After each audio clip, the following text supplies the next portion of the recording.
السلام علیکم ورحمۃ اللہ۔ جتنے بھی لوگ قرآن پڑھنا شروع کر رہے ہیں اور انڈرسٹینڈ کرنا ان کو سمجھ میں نہیں آ رہا کہ ہم شروع کہاں سے کریں، تو آج میں ان کے لیے بہت آسان اسٹیپس لے کے آئی ہوں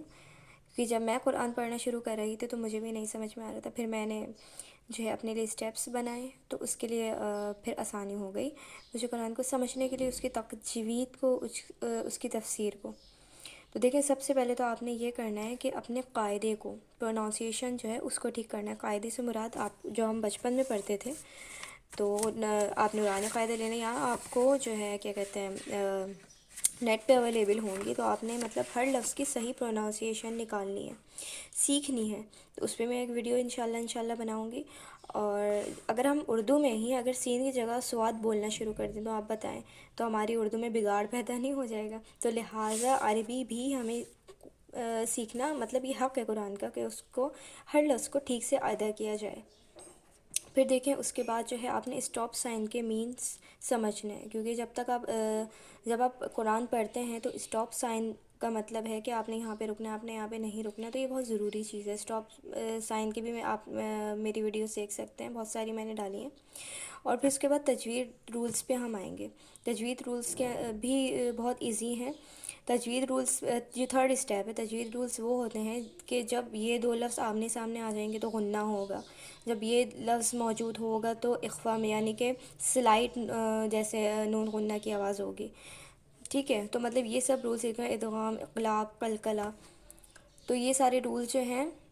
بہت ایزی ہیں، یہ صرف لفظوں کے ملنے سے ہی بنتے ہیں۔ جب آپ کو پتہ ہوں گے کہ یہ اور یہ لفظ ملے گا تو پھر قلقلہ ہوگا، اخفا ہوگا، ادغام ہوگا، ٹھیک ہے؟ پھر اس کے بعد دیکھیں پھر آگے اگر آپ کی یہ تجوید اچھی ہو رہی ہے، جب آپ تجوید پہ اپنا آپ کو اچھا کر لیتے ہیں نا، پھر اس کے بعد آپ کو قرآن سمجھنا، اس کے اندر آپ کا نا کیا کہتے ہیں ایک انٹرسٹ پیدا ہونا شروع ہو جاتا ہے۔ اچھا دین پھر اس کے بعد دیکھیں ہم ریڈ اینڈ رائٹ ایوری سورہ مین پارٹ، آپ سورہ کا صرف اور صرف ترجمہ پڑھیں، اور جو آپ کو لگے کہ بھائی یہ مین پارٹ ہے تو پھر اس کے اندر جو ہے نا اس کے مین پارٹس آپ لکھیں۔ ایسے سورہ بقرہ میں جو ہے نا کیا کہتے ہیں گائے والا واقعہ ہے، اور ایک طالوت اور جالوت کا واقعہ ہے، تو بہت سارے واقعات کور ہیں، تو ان واقعات کو جو ہے نا کیا کہتے ہیں ان کے ہر سورہ کے مین پارٹ کو ضرور لکھیے کہ بھائی اس صورت میں یہ بتایا گیا، سورہ نساء میں یہ بیانات ہیں، تو جو ہے کیا کہتے ہیں تو وہ لکھیں گے تو آپ کو سورہ جیسے ہی نام لیا جائے گا نا تو آپ کو مین پارٹس دماغ میں آنے لگیں گے۔ جسٹ لائک ایسے جیسے آپ ایک نیو کلاس میں جاتے ہیں، آپ کو کچھ کے نام پتہ ہوتے ہیں تو ان سے آپ کو الگ سے انسیت ہوتی ہے ان بچوں سے، تو لہٰذا تو قرآن کا بھی یہ ہے، آپ کو اس کو جتنا آپ اس کے اندر انٹرسٹ لیں گے نا تو آپ کو اتنا ہی جو ہے نا کیا کہتے ہیں وہ سمجھ میں آئے گا، آپ کے دل میں اترے گا وہ۔ تو لہٰذا ہر سورہ کا مین پارٹ لکھیے،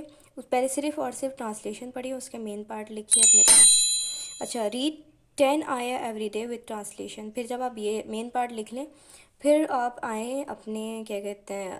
عربی پہ، روزانہ کی بیس پہ 5 آیت، 10 آیت اس طرح سے پڑھتے ہیں۔ اگر آپ کو نہیں بہت کیا کہتے ہیں، اگر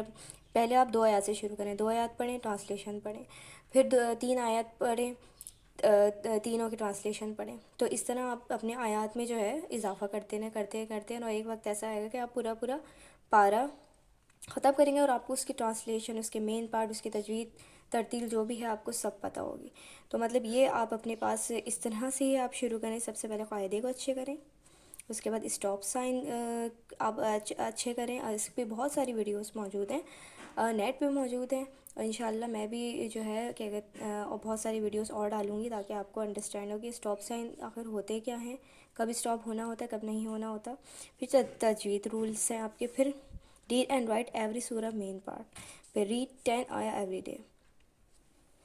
اور پھر اس ٹارگیٹ کو آپ نے اچیو کرنا ہے،